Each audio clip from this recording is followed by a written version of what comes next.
Thank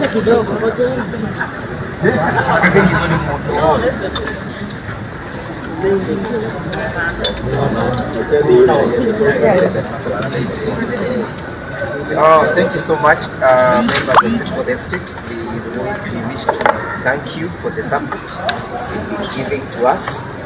We are greatly humbled by this opportunity and this apparatus that you always afford us. We don't take it for granted. That you're part and parcel of the processes that are taking part in this country. And had it not been for you, the world would never get to know what is happening in this country. Today we were in court and we brought charges against Mheshimiwa Kihara, the Member of Parliament for Russia.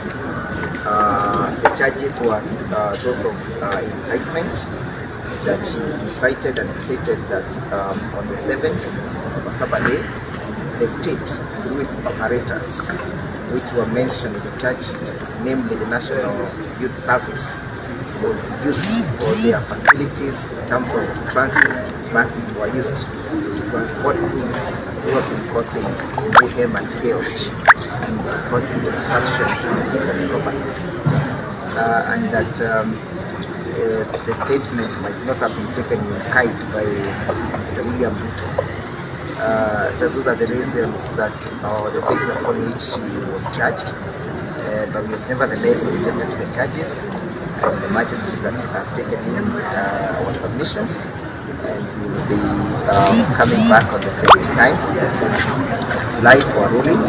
We also want to thank the parties who have been with us, His Excellency Kalonzo Musyoka, His Excellency Gachagua, Excellency Martha Karua, Justin Muturi, for the support that you've given to us through these processes. With me, I'm with members of Parliament who have also been very supportive to our processes. Some were with us late in the night, and others are with us today.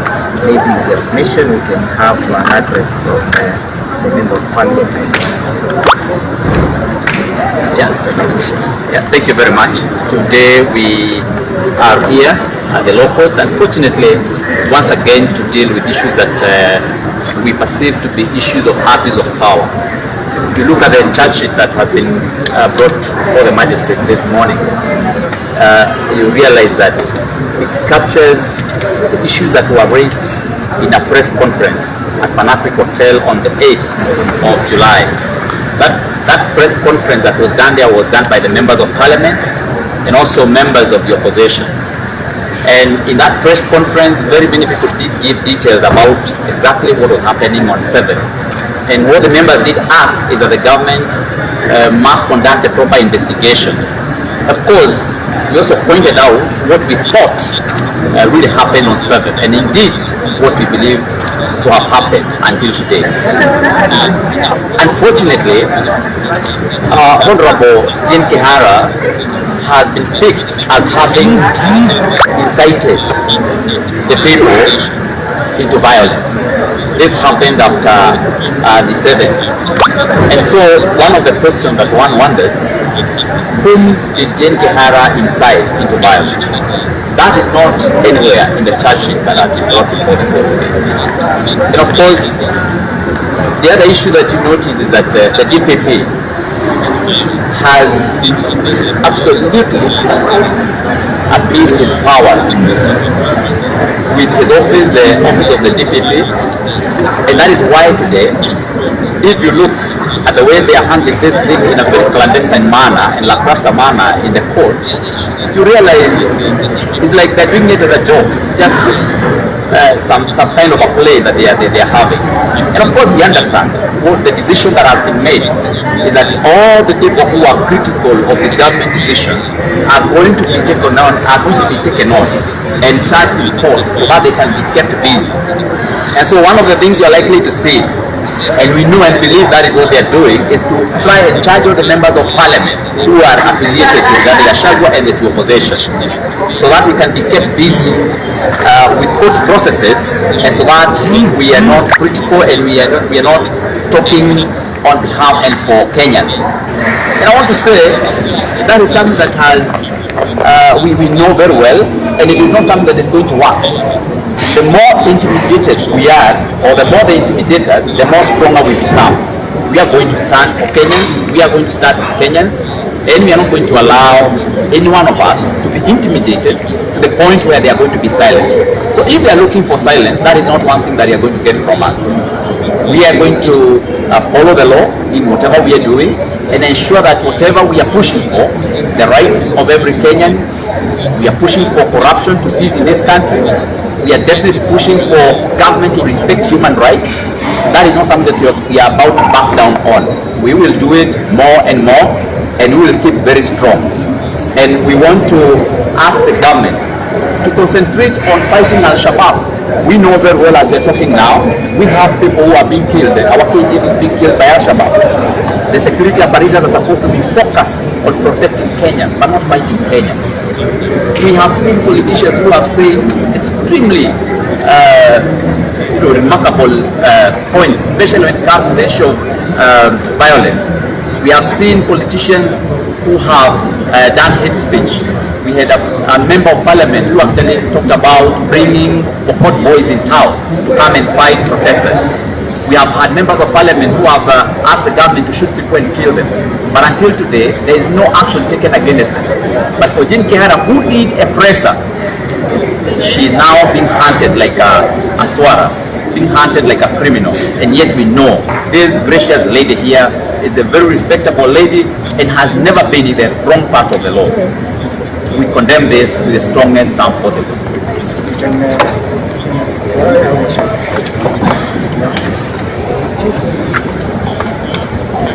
Thank you very much, members of the fourth state.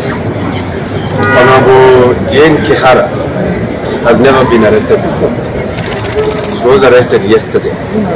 And I want to tell the people of Kenya, the people of Naivasha, and those who believe in one town, now the fear is gone. Know what she was afraid, how they look like themselves, the fear is gone. So that means we will continue with fighting for our people. I know the members of parliament from Mount Kenya, those who did a press briefing the other day, purporting to speak on behalf of the people of Mount Kenya, are the one who gave a green light. And I believe even for us, they will come for us, and we are ready. But I want to remind them that we will not be silenced, we will not keep quiet, we will talk about the ills of this government, the ills of this regime. We will tell Kasongo one time, we will say it whenever we are. Even if they bury us, we'll be able to lift one hand and point to the sky, saying one time. But I want to urge the members of parliament who are dining with Kasongo, who are giving these press briefings so that they can profile us, those who are fighting for the people. I want to remind them to be like Esther in the Bible. Esther was a Jew. When Esther heard the king and the people around the king have said, kill all the Jews, Esther remembered she is a Jew and went to the king and told the king, if you kill all the Jews, I'm your wife, I'll be killed too. So I'm telling them, if you hear those around the president perpetrating or coming up with all this plan against your own people, be like Esther. Go tell them, please, when you do this to our people, it will be us who will be next. So it is a Bible verse, so go read it and read it very well. But what we are saying is that we are not going to be cowed. We'll go on with our meetings. We will go on within Mount Kenya and out Mount Kenya, so that we can tell our people, this government that we voted for is the one that has decided to crucify the honorable members and those people who believe in liberating this nation. And you can see the pattern. Started with Koimboi. Now we are in Jane Kihara. We have gone to Mukunji, and we are ready even for us. They will come. But what we are saying, and we are telling the judiciary, please follow the rule of law. Do not be intimidated. Because they came for Gen Z, we did nothing because we are not Gen Zs. They have come now for the leaders. Probably some people are not doing anything because they are not leaders. Now when they come for the judiciary, who will be there to fight for the judiciary? So we are telling judiciary, let's follow the law, and we thank the judiciary today because they have listened and they have given us an opportunity to defend and to say what is supposed to be said when it comes to matters of small issues, of small cases that was brought before the court to say that Honorable Jane Kihara has broken the law. Which law? It is freedom of expression. And if at all whatever they are saying, she has broken the law, if you look at those words that she has said, if at all she said them, Compare with what Ruto himself is saying. Enough is enough. Nimewazoea. Sijui nimefanya nini. Look at those words and change and see who is supposed to be on this board. Those are the things that we are saying.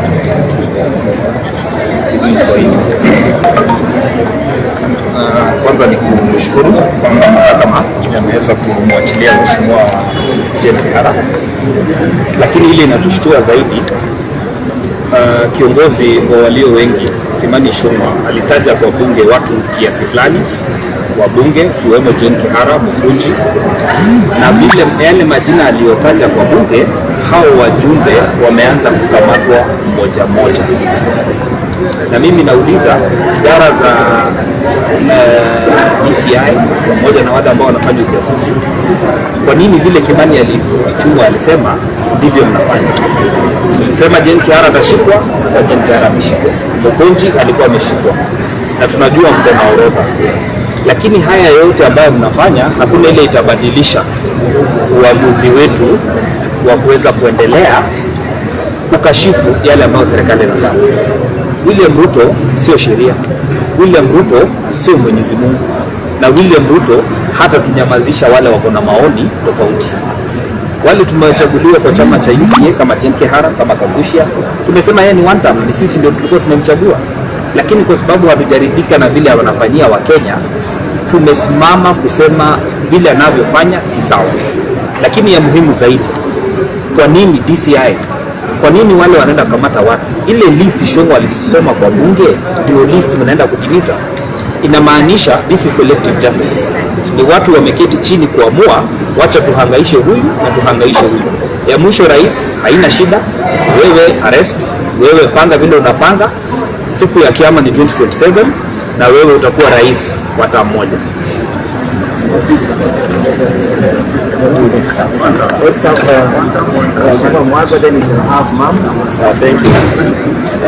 Thank you members of the fourth estate. And today we are glad that the courts have chosen constitution over manipulation by the government. We are so happy that now the courts are starting to attend to these cases with the consciousness that they deserve. We've seen the way the government is abusing the justice system in this country by trying to politically persecute those people who are against it. Let us talk about this whole issue of Gen-Zs and protests and everything. Let it not be lost to Kenyans that the initial protests were very peaceful. I remember Kimani Ichung'wah saying that these are kids who come from African families who arrived by Uber and eaten KFC, and it was very peaceful. It is the government of the day under Ruto who invited goons to come and start this protest. And after that he started calling our youth goons, and he's been trying to kill them in the pretext that he's going to protect public property. It cannot be lost to Kenyans. It is Ruto who invited goons come and try and manipulate the process of protest. And now that he's purporting to issue orders about shooting people in the leg, umesikia Raila akisema watu wapigwe risasi wakufe.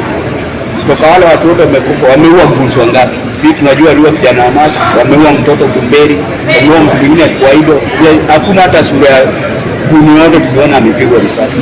Kwa hivyo hii ni mambo yao, na sisi nasema